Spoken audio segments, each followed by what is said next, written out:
Hola, queridos amigos. Tenemos hoy con nosotros en este programa de En Perspectiva a alguien que, aunque es del Perú, está en Inglaterra.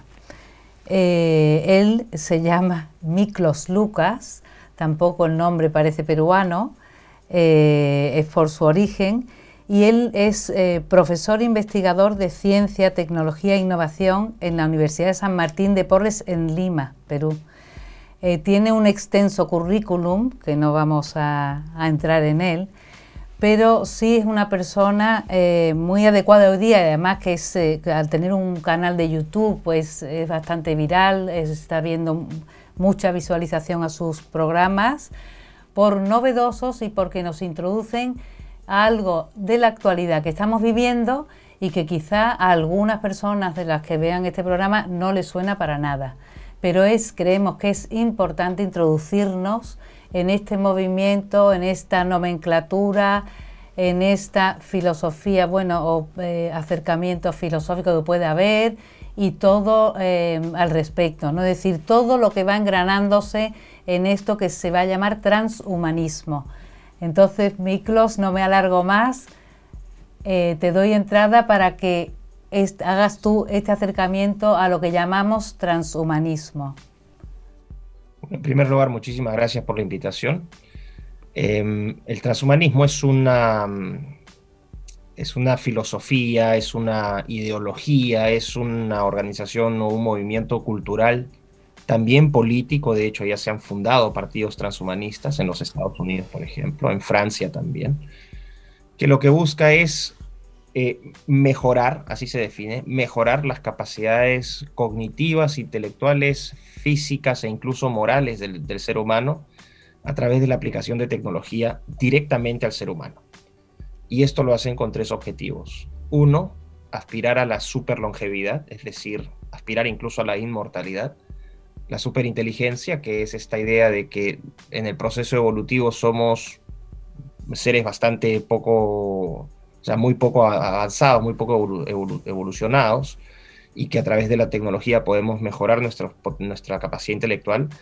Y también el super bienestar, porque de nada sirve, según ellos, ser súper longevo y súper inteligente si es que no vas a tener una calidad de vida superior.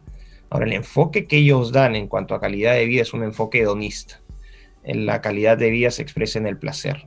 Es, de hecho, el proponente de esta variante, que es el filósofo británico David Pearce, a quien de hecho tuve la oportunidad de entrevistar, pueden ver esa entrevista en mi canal de YouTube. Él aboga por la modificación o la alteración genética con el propósito de eliminar todos aquellos genes, según él, que generan vicios en el ser humano, como la violencia, los celos, la envidia, y a través de ese mejoramiento genético volvernos seres virtuosos y seres que apunten al placer. Él habla incluso del imperativo hedónico, o sea, es imperativo vivir con placer. Esa es la idea. Te voy a interrumpir un momento. En la introducción que has hecho, de quien oiga decir y si te explican, oye, transhumanismo es algo actualísimo, que lo que quiere es la mejora del hombre en todo lo que tenemos de fallo. Y bueno, te pueden explicar en modo general, ¿no? Gente, porque lo tecnológico es lo mejor. Y bueno, por otra parte, el hedonismo es en algo que nos movemos, ¿no? Igual que el materialismo, el relativismo, que eso también quería yo que nos adentráramos. Pero para que no haya confusión, eso en principio parece una cosa que destella y que es bueno, entre comillas, ¿no? Que podría ser bueno, sin tener que estar alertas. Pero, ¿qué pasa? Una de las cosas es el hedonismo que acabas de decir. ¿Qué Pero más? vamos a ponerlo en términos prácticos. En sencillísimo es, aplícate tecnología para ser un ser superior a lo que eres ahora. Vamos a decir eso, ¿ok? Y vas a vivir mejor. En esencia, lo que el transhumanismo hace en esta idea de transformar al ser humano, lo que se refleja en realidad es un antihumanismo. Es el encontrar al Homo sapiens, es decir, al ser humano, una especie inferior, poco apta, poco competente, poco digna, que a través de la tecnología tiene que ser mejorada. Entonces, estos llamados transhumanistas que apelan a la humanidad, en realidad son un camuflaje para reflejar un desprecio por el ser humano. Ese es el punto. Ahora, ¿por qué es un mensaje que cala hondo, sobre todo entre los más jóvenes y los adolescentes y uno que otro despistado? porque hace promesas de una vida superior en la tierra. No hay que esperar al más allá para poder disfrutar de esos beneficios. Es una vida que ofrece placer, es una vida que ofrece poder en la promesa, por lo menos, ¿no? Y, por ejemplo, uno lo compara con el cristianismo, ¿no? Tanto en su vertiente católica, en sus protestantes, ortodoxas, etcétera. Todas las variantes al final apuntan al mismo tronco, que es, vamos a decir, una oferta en la cual te dicen, vas a tener esas tecnologías, vas a ser superior, en vez de estar teniendo una vida de sacrificios, de entrega, un camino de búsqueda de la virtud, donde al final, si es que lo hiciste bien, si es que fuiste un ser virtuoso, si es que elevaste tus cualidades personales, vas a aspirar ¿no? a estar al lado del Señor. Vamos a ponerlo en esos términos para que se entienda. Entonces la oferta no es muy difícil para un adolescente. Me dicen, tengo que sacrificarme un montón, voy a sufrir, lo voy a pasar mal. Esa es la forma como ellos lo entienden. Así también lo presentan la televisión, los medios de prensa, etc. Versus esta idea de que puedes convertirte en Iron Man. No puedes ser el próximo Tony Stark y vas a tener una vida llena de placer. Vas a comer lo que quieras, vas a tener todas las mujeres o los hombres que quieras, vas a poder viajar, no vas a tener limitaciones. ¿Cuál promesa es más atractiva para los jóvenes? Claro, transhumanismo. Pero ¿no habrá por detrás también como una ansia de control? Porque el que, siendo un humano, están metiéndole tecnología a esa tecnología, ¿quién la controla? Ese es un punto muy importante. Es una falsa promesa. Si me permiten también, es una promesa para quienes creen esto. Es gente que no es realmente muy hábil, no es muy brillante. La idea es la siguiente. Te dicen que tú a través de esta tecnología te vas a emancipar de pensamientos arcaicos, de creencias arcaicas, entre las cuales obviamente el principal objetivo es el cristianismo. O sea, este ataque que se ve al cristianismo hoy no es un ataque espontáneo, es un ataque deliberado que se va a intensificar con el tiempo. O sea, por ejemplo, que se cierren iglesias, pero que uno puede ir a ver partidos de fútbol, o que no se permita, ¿no?, que la gente se congregue para expresar su fe, pero sí puedes salir a marchar por cualquier otra cosa. Esos ataques son deliberados, porque el cristianismo lo que plantea son valores y principios absolutos. Ese es el problema, y ahí choca con este relativismo que plantea el transhumanismo. ¿Cómo puede entender la gente estas ideas de absolutismo y relativismo? Vamos a explicarlo muy sencillo. Cuando uno ve, por ejemplo, los 10 mandamientos, ¿no?, uno lo puede interpretar incluso desde una perspectiva secular. Uno puede decir, bueno, los 10 mandamientos, es decir, lo digo de esta manera porque no es necesario apelar a argumentos religiosos, porque esa es supuestamente la gran arma que tienen para desacreditar opiniones. Planteamos esto desde una perspectiva secular. Vamos a decir, los 10 mandamientos fueron el primer código legal. No matarás. No matarás es, independientemente de lo que uno vaya a hacer, independientemente de la intención, a priori, es decir, antes de ya está mal hacerlo. Entonces, eso es un valor absoluto. ¿Por qué? Porque la vida es un valor absoluto, se respeta. Todos tenemos una vida digna, todos tenemos una vida que merece ser respetada, una vida valiosa. Eso es un principio inamovible. Cuando te dicen plantear el relativismo lo que te dice, bueno, toda vida es digna y valiosa, pero, siempre está el pero o el depende. Esa es la característica de un relativista en términos prácticos. ¿Por qué? Porque te va a decir, depende de si esa persona fue buena, con lo cual podríamos estar de acuerdo, o depende si la cultura del lugar es diferente, o depende si las intenciones que tú buscabas eran buenas. O sea, siempre van a poner un depende. Pero lo que vamos a encontrar aquí es que el relativismo siempre va a tener límites. Por ejemplo, si yo digo, las corridas de toros están mal, hay gente que me va a decir que está de acuerdo conmigo y hay gente que me va a decir que no está de acuerdo conmigo. Eso va a ser un punto de vista relativo. Si yo digo, por ejemplo, que abortar está mal, algunos me van a decir, bueno, eso depende, ¿no? Cuando es persona y empiezan todos estos argumentos. Frente a otros que decimos, no, abortar está mal en toda circunstancia y punto. Pero si yo le planteo incluso a los más relativistas la idea de que está mal, por ejemplo, un escenario hipotético, está mal matar a patadas a un niño de 3 años en la cabeza, quien me diga que eso depende, o me dé una justificación de depende, esa persona es una persona enferma. No hay justificación. ¿A qué voy con este ejemplo? Que siempre hay límites. Siempre hay límites, pero para el transhumanismo esos límites tienen que ser destruidos por una sencilla razón. Planteamos la idea del aborto. ¿Por qué el aborto se está impulsando con tanta fuerza en todo el mundo? Porque el aborto, o sea, destruir el concepto de vida es esencial para avanzar esta agenda de supuestamente progreso tecnológico que se nos está impulsando. Cuando uno aprueba el aborto, lo que está haciendo es destruir los fundamentos de la civilización. No solamente una civilización en términos de su cultura, sino también de sus creencias, de sus valores, de sus principios. Cuando yo apruebo el aborto, lo que hago es transformo al ser humano de un sujeto de derecho con un valor y una dignidad inherentes a una cosa, objetivizo a ese ser humano, lo convierto en un instrumento. ¿Y qué hace uno con los instrumentos? Uno los instrumentos o las cosas las puede votar. El aborto es desechar a un ser humano. Yo con las cosas puedo experimentar, puedo manipularlas, puedo modificarlas. Bueno, los experimentos que se hacen con células de embriones humanos de hasta 2 semanas de edad, que ya están buscando extender el límite porque dicen que afecta la investigación en células madre. Ok. Yo con las cosas puedo también comprarlas y venderlas de acuerdo al mercado, a los precios, ¿no? Hay cosas que son mejores, otras peores. Los celulares, hay unos que tienen más cosas, cuestan más, otros menos, etc. Así con todos los productos. Vientres de alquiler. Si yo me mando a fabricar un hijo en la India, va a tener diferente precio si yo me lo mando a fabricar en los Estados Unidos. Si yo quiero ciertas características para ese hijo que tenga ciertas expresiones fenotípicas o genéticas, ¿no? Y pido que el donante tenga esas características, bueno, ahí lo que estoy haciendo es darle más valor a ciertas características que a otras. Esa idea de que todos somos iguales ante Dios se rompe completamente. Y aquí viene lo importante. Así como son cosas, y esas cosas pueden comerciarse, aquí no hay necesidad de dar pruebas, porque las pruebas son autoevidentes. Es un razonamiento tan sencillo que aquel que te diga yo necesito pruebas, bueno, anda a ver las granjas de madres que tienen, por ejemplo, con el tráfico de personas en Nigeria, o en Tailandia, o en la India.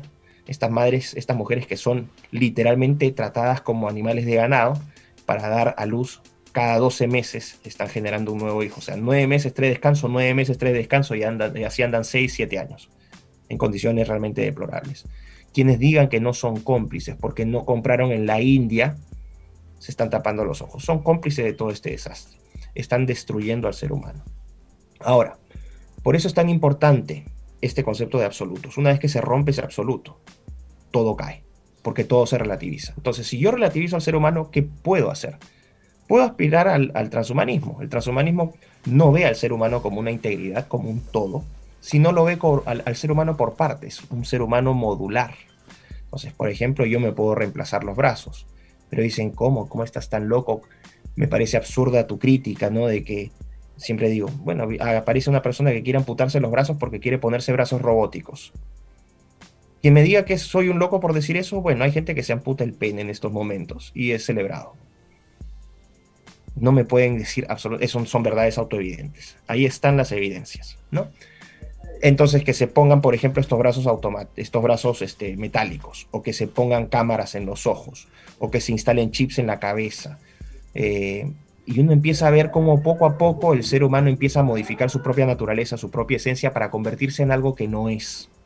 El punto es el siguiente. Me van a decir, ¿pero qué tiene que ver todo esto, por ejemplo, con lo que está ocurriendo en el mundo? Todo. Cuando uno ve transespecies, transcapaces, transgéneros, transedad, transrazas, todos estos trans que hoy existen, son pretranshumanismos. Son pretranshumanismos.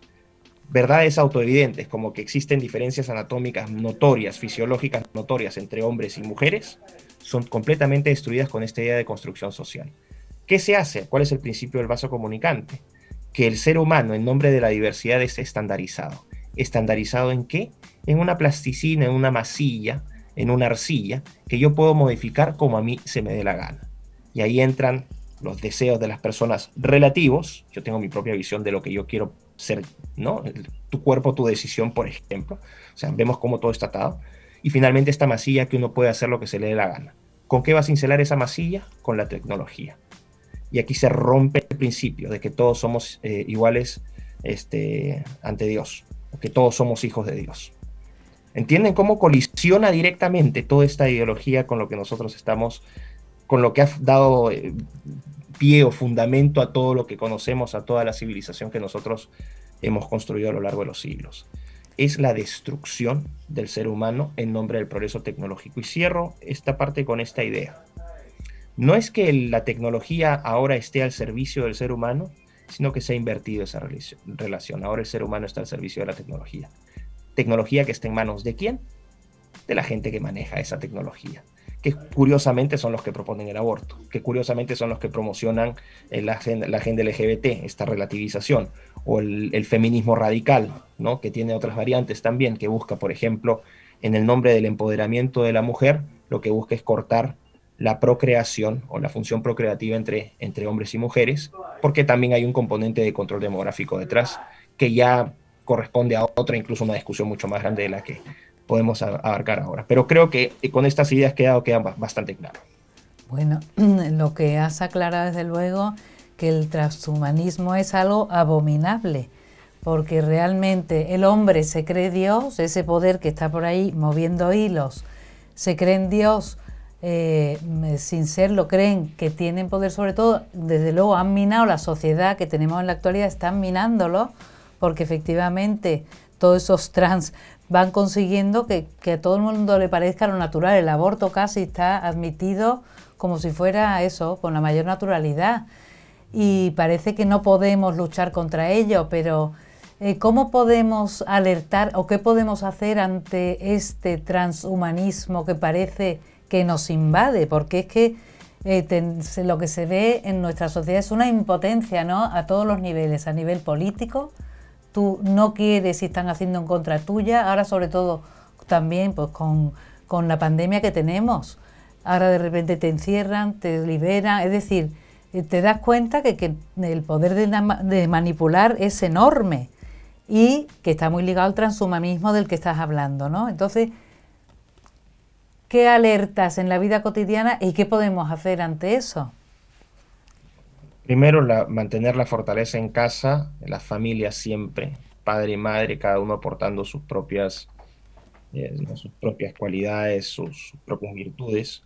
La formación con los hijos, un contacto constante con los hijos, más aún ahora donde las escuelas y las universidades se han convertido abiertamente en centros de adoctrinamiento que orientan hacia esta forma de pensamiento relativista.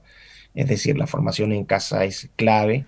Que si el papá está viendo televisión, que le dedique tiempo a sus hijos, que le lea, que el contacto con los hijos, con la familia es muy, muy importante. Es lo que yo hago acá en casa. Yo con mi hijo estoy todo el tiempo, a mi hijo lo aconsejo, a mi hijo le hablo de las diferencias, como son. No lo adoctrino, lo hago que él vea las diferencias. Esto es hombre, esto es mujer, él me dice. O sea, para que no digan que hay un adoctrinamiento, es parte del instinto. Tratar de educar muy fuerte con muy buenos valores a los hijos. Y voy a decir algo que probablemente lo he dicho en otras ocasiones y quizás pueda generar un poco de, no sé si de shock, pero les pido que no se enojen conmigo porque creo que esto es importante. Lo voy a decir de esta manera. Cuando a uno lo pasan por encima, con tanto abuso, con tanta arbitrariedad, con tanta prepotencia y con absoluta indiferencia por el sufrimiento de toda esa gente por la cual pasan encima, uno tiene que decir basta.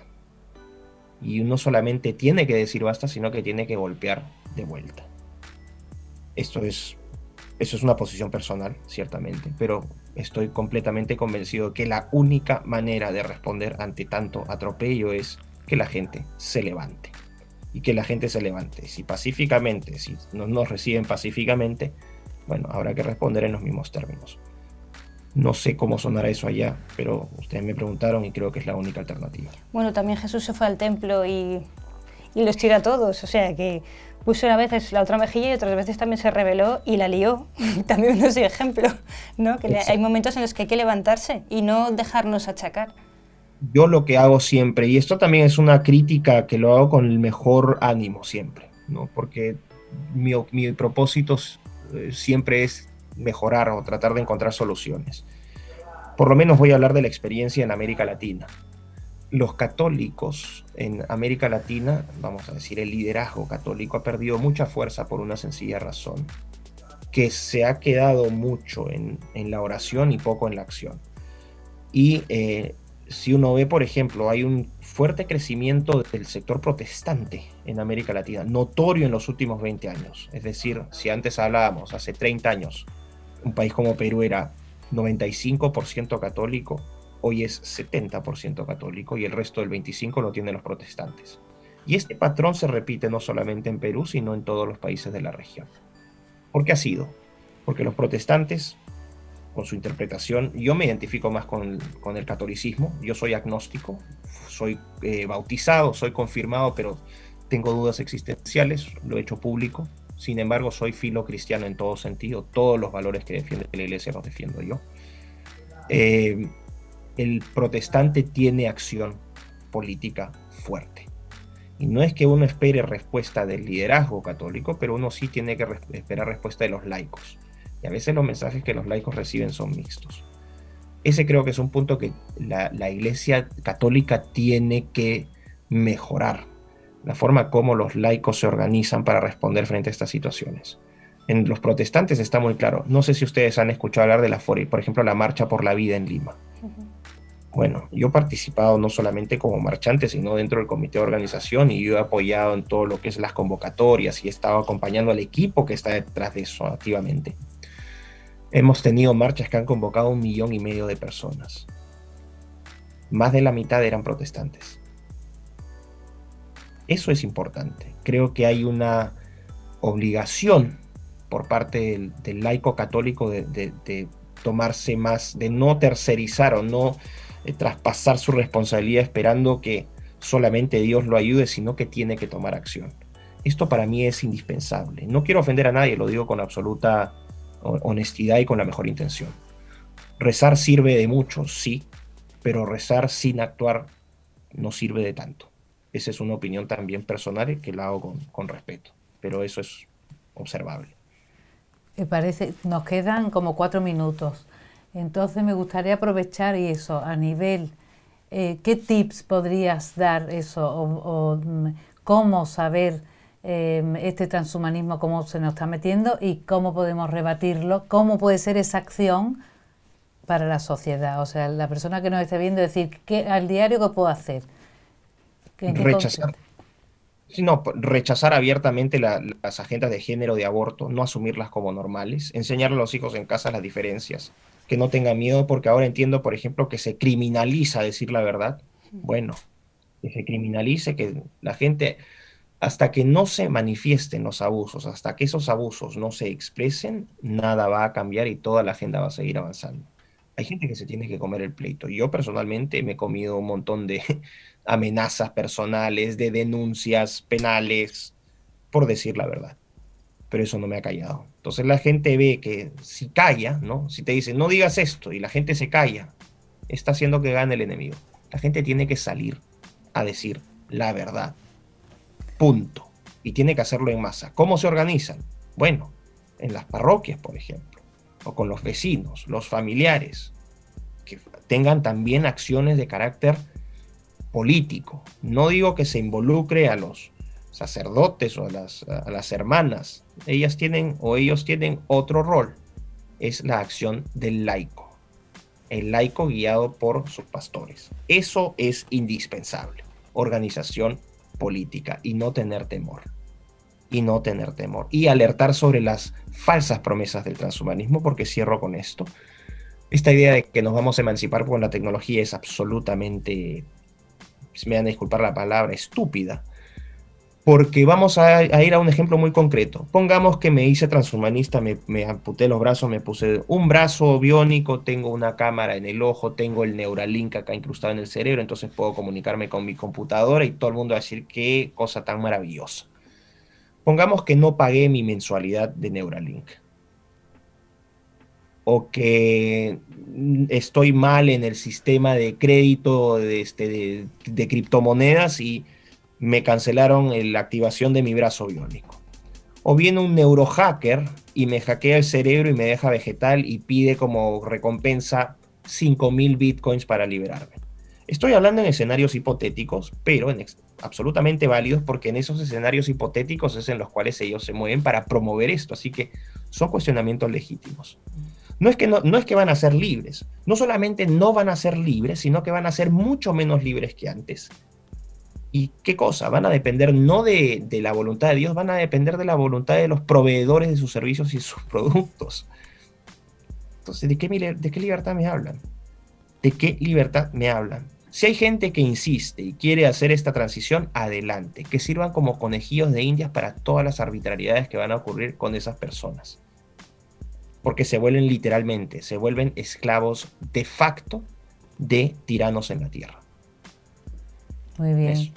Pues la verdad que se nos ha quedado cortísimo el tiempo porque quedan muchas cosas fuera, claro, porque esto se complica a nivel filosófico, a nivel, es decir, abarca tanto que bueno, que por lo menos ha sido un acercamiento muy instructivo, muy bueno y muy importante, porque ya sabemos algo más de esto que se está dando y que estamos viviendo. Muchísimas gracias, María y yo te agradecemos que hayas estado aquí en Perspectiva. Y bueno, nos queda estar alerta y animamos a la gente a que siga su canal, ¿verdad? Para que se informe claro. Y que lo dé a conocer. Cuanta sí, más gente lo sepa, mejor. Más nos lo veremos. Lucas, y ya Así está. como está el nombre ahí abajito escrito, se van a YouTube, encuentran ahí mis videos. Sí. Relanzo el canal porque he hecho todo un manejo. Lo que pasa es que he sido fichado por una agencia digital literalmente, que me está apoyando, ¿no? Con todos estos temas, entonces ya voy a profesionalizar mucho más los videos. Y eso va a hacer que el contenido sea más atractivo, sobre todo ¿para qué? Para gente joven. Porque curiosamente, más de 3/4 partes de mis seguidores son jóvenes menores de 32 años. Pues qué bien, enhorabuena, y para nosotros, porque es que eso es lo que hace falta, la nueva sabia que venga fuerte y enterada, claro. Así es, y que la gente, y fue un consejo final que noto también, que me da mucha pena, yo abiertamente confieso una duda, mi corazón está abierto, siempre lo he dicho, pero la gente que no tiene esa duda, y que es creyente, y que cree en Dios firmemente, que no tengan miedo de decir que son católicos. Hay gente que tiene miedo de decir que es católico, no tengan miedo, díganlo, con orgullo, es parte de la respuesta. Creo que ahí empieza la respuesta. Pues con eso nos quedamos. Gracias, Miklos. Gracias a ustedes. Un fuerte abrazo. Un fuerte abrazo. Nada, queridos televidentes y oyentes, aquí les dejamos con esta interesante entrevista y animándoles a que se metan en el canal de YouTube de Miklos Lucas. Hasta el próximo programa. Gracias.